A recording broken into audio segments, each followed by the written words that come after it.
In this video, we're gonna be berry picking. I gotta go get some buckets and get the dogs. Get after it. Oh, we're not gonna be driving either. We're gonna be walking. There you are. You ready? You ready? Got the dogs ready now.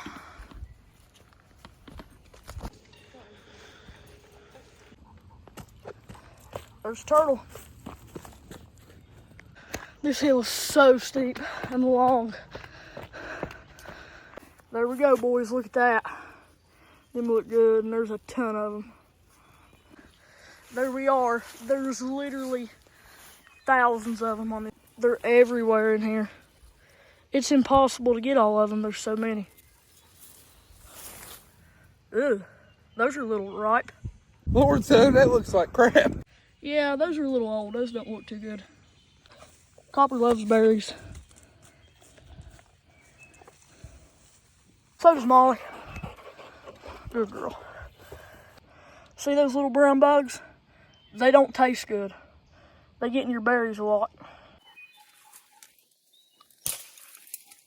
There's so many. See, these right here are really dark and big and juicy. See, the darker they are, the sweeter they are, because that's when they're the ripest before they actually start to get rotten. These are really good.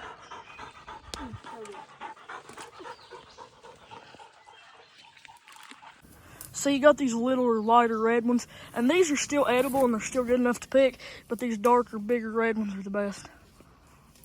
Your hands get so sticky picking these things. I guess it's just the berry juice, and then there's like this stuff on the leaves, and it's real sticky. It gets your hands really sticky. There's just so many of these. There's actually some pokeweed right here. You can actually eat that. I've tried it before, but I don't know if I just didn't do it right or what. But it wasn't that good, but this is too big to get. It's hollow, and you could take it and cut the leaves off like that. And people take and cut the stalk up and fry it.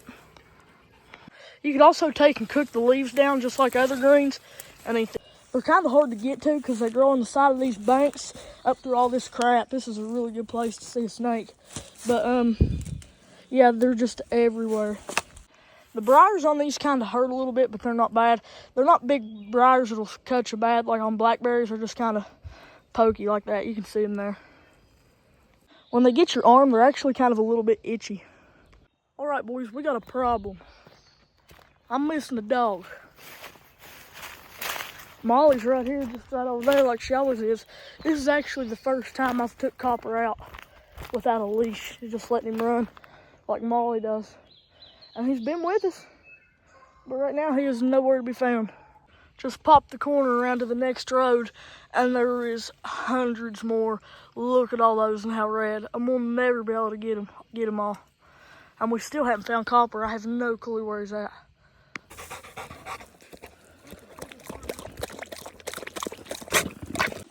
All right, guys, they're still back there picking berries. I got a whole bowl full, but we still can't find Copper, so they're still back there picking. And I'm gonna go up here. Come on, Molly. Me and Molly, they're still back there picking. Like I said, I got a ton.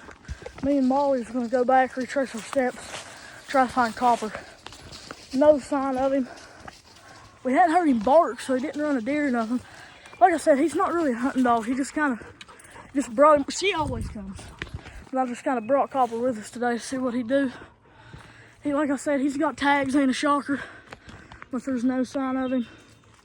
Come on, boy! And he could be anywhere. It looks like it might rain, which is not good, but I just hope and pray we find him. There's a lot of grass right here where we planted our deer food plots. And my plan for the summer is when we come camping, I can bring my horse and stake him up on that grass. She smells something. Whatever it is, she likes it. I don't know what it is. I don't think she's running something she likes, man. It might be what Copper's on. She just took off that way. I'm by myself. I got my pistol. She just took off that way and ran over the mountain.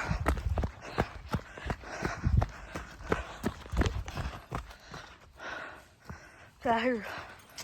There she is. Man, she smells something. This is weird. Copper's gone. She's smelling something. Everybody else is around the mountain, or over the ridge around the mountain. This is so thick in here. Like I couldn't see him. He ain't chasing nothing because he ain't barking. I don't know. I'm really confused. He could have went home. I don't know. Here, berry picking turns into running after your crazy dog. Right here's where I dumped that buck jam out. They've really been pawing hard at that. They like that. I wore the wrong shoes for this. When I was walking out the door, I was in a hurry and I accidentally put on my riding boots instead of my mountain boots. I'm getting a little bit worried. Oh, she found water, so that's good. Right here is where we camped back last summer, but we actually jumped a farm up here on the way up here, but I didn't get it on video. I'm hoping, I've been walking a while, our house was just a little bit down that way. I'm hoping Copper's there. All right, boys, I just got back down to the house to get Copper, and they said that he is up there with them.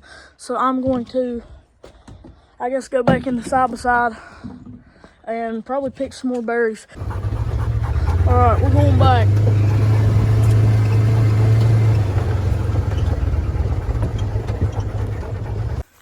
There he is. There he is. And berry. All right, now that they found Copper, I'm gonna pick some more of these berries. I went all the way down to the house looking for him, and they said that they found him up there running around in the deadfall. I don't know if he got after something or was down there looking for water or what, but there's so many of these. I mean, they're just everywhere. Something's got a trail going down in here. It goes right down in there. Something kind of little, about coyote size it looks like. We about got all we need. We're pretty much done. We got like 3 bowls full, and there's still that many. But a lot of y'all probably don't know this, and I didn't know up until like last year. But these are actually not raspberries.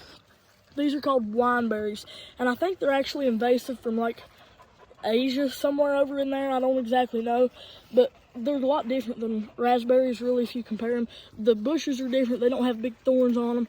They got just them little pokey briar things on them, and they're really sticky, and they grow in these little pods. So those are actually not raspberries. They're called wineberries.